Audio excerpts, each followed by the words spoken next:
Welcome back to the channel. Today what I wanted to do is kind of go over some of the things that I'm hoping to video as I go forward and show you my order. So I ordered a bit of stuff. One of the things that I wanted to try doing this year was raising some queens. In the past, I managed to catch a swarm. Actually, my very first introduction to beekeeping is I managed to catch a swarm. So myself and a couple of the buddies got a phone call saying there was this big swarm of bees out back of one of their friends' place. So we went over, and as it turned out, there was a huge swarm, probably about this big, hanging from the trees. And then if you went down the field, it was along the edge of a field, there was another great big swarm, probably about the size of this table, that was down on the ground. So we assumed it was two separate swarms.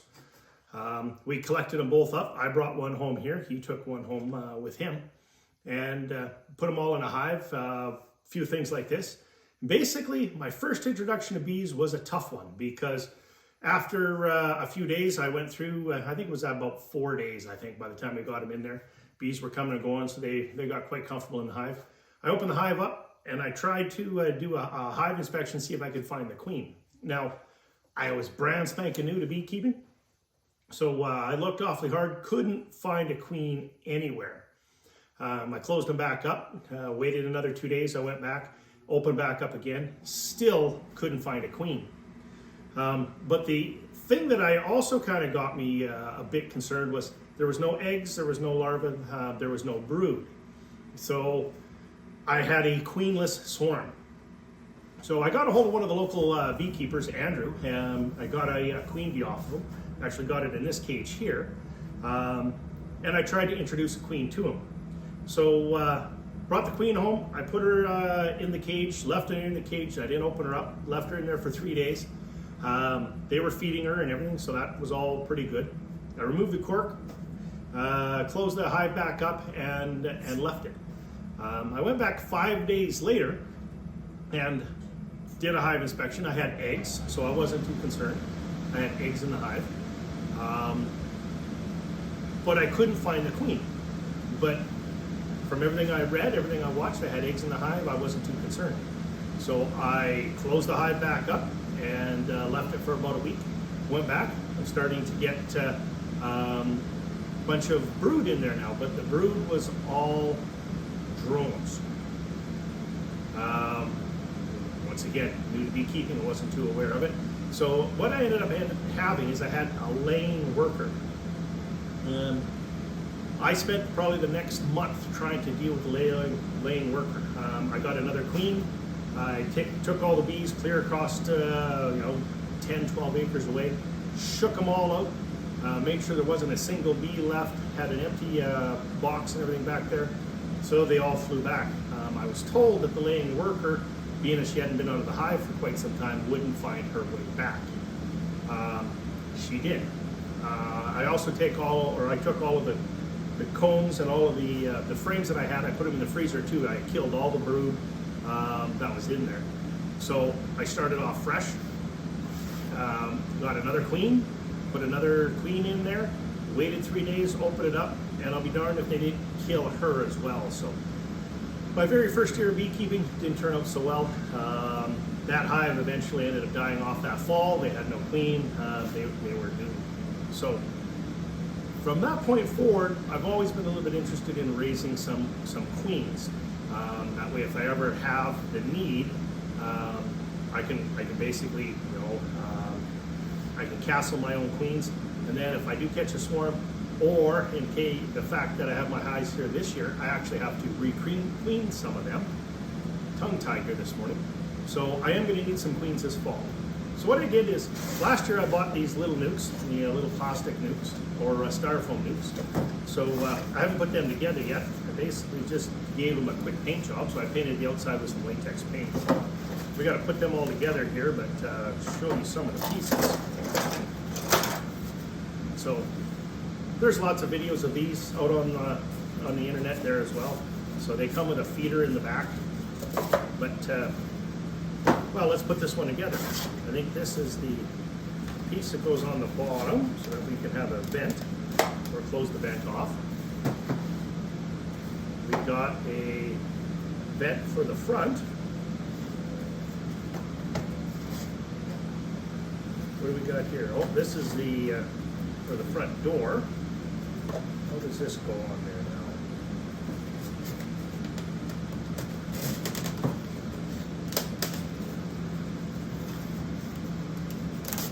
I think that's upside down. Here we go. So we can open the front door up or close it off. And then I think these are the frames.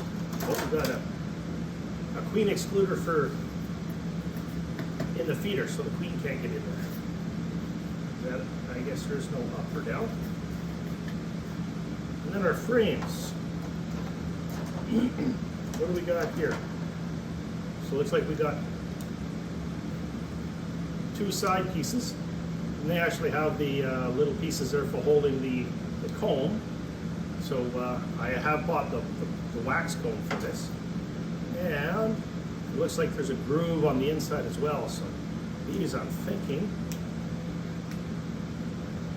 just squeeze together like so. That would be it.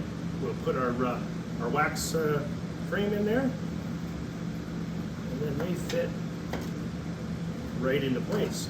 That's pretty straightforward. Let's snap the rest of these together here really quickly.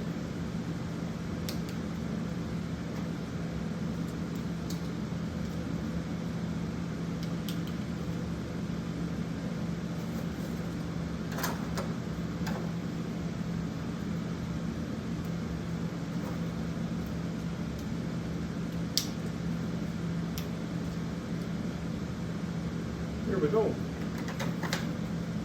Well, it looks like I got a entry reducer for the front of the hive, and I'm guessing that just kind of sits in there and gets pinched in accordingly. So it goes in the front, they all sit in the back, and of course, like I say, at the bottom you can open up the vent or not there. So pretty neat little idea. I'll put the yellow one together later, but I got a couple of those. And then my order all came in. So in queen rearing, there's lots of videos out there. I'm going to go through as we build all these up. But I'd ordered some frames, and what I want to do is I want to build a frame. Let's just squeeze one of these together here quickly so you can kind of get the idea. So I bought extra ones of these, and my thinking behind it was, I'm going to take these and I'm going to cut them up so that they'll fit in here, so that I can take another one of these bars and put in here and make this into a queen rearing, a starter finisher frame. So we'll build that together. So those came in. I bought a deep super. And my idea with this one is I'm going to build this probably into a queen castle.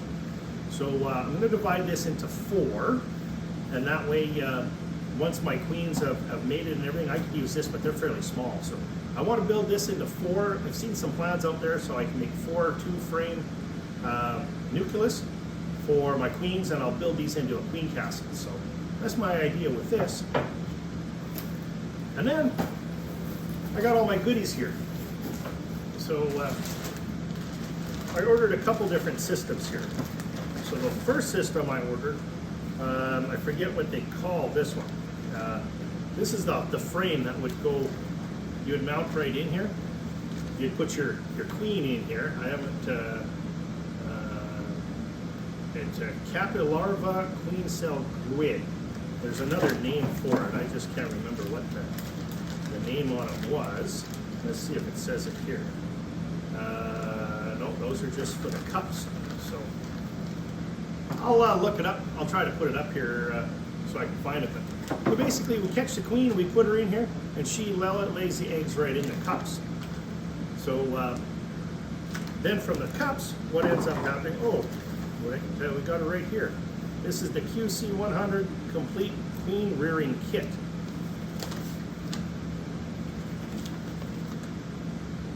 I guess I can always read the instructions. But it comes with all these little parts and pieces. So they've got these little cells that we would put on the bar. So you'd mount them on the bar. And then they have the little cups that would go on there, they would build. And then they have these little cups in here that you would pull out of this piece, put it in here, and then you'd put that in for the bees to build the comb up, raise the queen cells, basically from start to finish. So, and then once we get closer to the end, they have all of the combs and stuff like this as well, so that when the queen hatches, she doesn't get killed. We can store the queen right in there. I had, let's see, where are they? This is something you should check out. Another one of the designs from the Bug Farmer. I mentioned I really like his stuff. But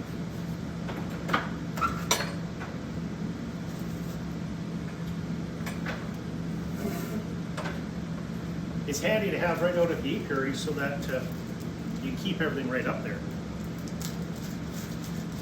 And then of course I had these queen cages. So I got these from a local supplier in town, and I made a video I'm going to be uploading shortly. I just wanted the store to see it first before I posted it, just to make sure that my information is accurate and correct. So queen cages, I've got those as well.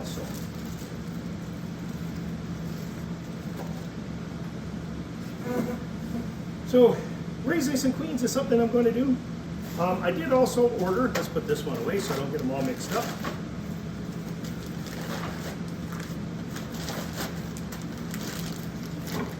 I also ordered some of the JZBZ cups, so I'm going to try those as well. I'm going to make a grafting frame, or a little table that holds your frame on it, so that you can take it out and you can graft. I'm going to build one of those as well. So maybe I'll start a whole other section on the YouTube channel here about my queen rearing learnings, if you will, because I've never done this before. It's going to be all new. So I did get some JZBZ cups. I got some grafting tools. Now, I bought a little kit off of there. So these are the plastic ones. It has both the bamboo and the plastic. Haven't opened them up before, but they're basically the same thing as a Chinese grafting tool. Maybe I'll bring that up to the camera, see if you can see these. So, and that should be fairly flexible. It is. So one of them is plastic, the other one here is bamboo, so kind of one of each. I figured I'd try those out, see how they work. And once again, this is all new to me. One of the things that I am going to say, so if I've learned anything with beekeeping, it is that you'll never stop learning. As I mentioned earlier in this video, my first experience didn't turn out well. I have dropped hives, I've had 120-kilometer-an-hour wind blow my hives over. I've had them freeze to death, which is why I now have hive heaters. So it's a continual learning and growing. There's going to be successes, there's going to be failures. So I'm hoping this is going to be a success, and I'm committed to keep trying until we raise some queens.